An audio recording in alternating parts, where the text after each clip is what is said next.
Hello everyone. So in one of my previous videos, I talked a great deal about how streaming is the new way forward and how people choose to consume their music. But in this video, I'm going to maybe contradict myself a little bit and switch gears to talk about the increasing success of vinyls.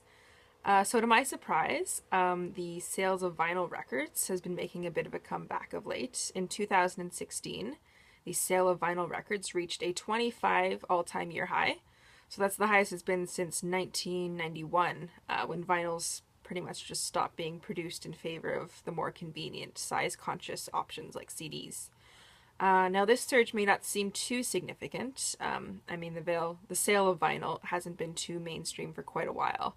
And one little spike may not seem significant. At least that's what I thought when I first heard the news.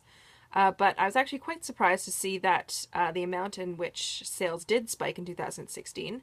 There were 13 million LPs sold in the United States alone in 2016, and that was also the same year that the spending on digital downloads was surpassed by the amount consumers spent on vinyls.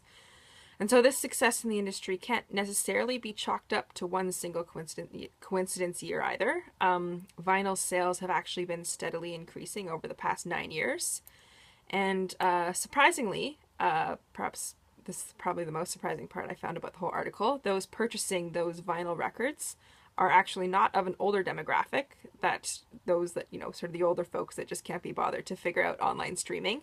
It's actually 54% of those that buy vinyls are 35 years or younger. Now, all this sounds pretty positive for the vinyl industry. However, despite recent spikes, I should mention that vinyls still only account for a meager 5% of albums on the market. So it definitely doesn't come anywhere near to matching the growth or the relevance or the dominance that online streaming has had in the music business. But it still does appear to be a pretty steady niche market that could take in some important profits for artists and recording companies. So it's somewhat difficult to definitively say if this sudden surge will continue.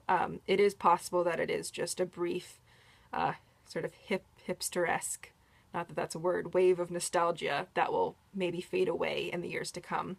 However, I think to some extent, while online streaming does appear to definitely be the way forward, there does still exist, and I think will to some extent always exist, maybe, a desire to have something tangible to listen music off of. And there's no denying that vinyls definitely offer a particular quality of sound that an MP3 or even higher quality digital formats just can't provide, at least not yet.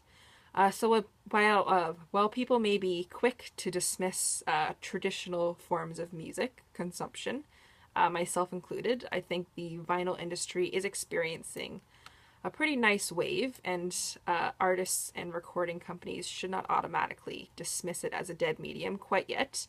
There is obviously still a demand for it, and to some extent I think there is still good money to be made from vinyl sales. So as much as we like to dismiss it, it's not quite dead yet, and I think there's still some hope and maybe some room for investment in it from those who produce music. So thank you for watching.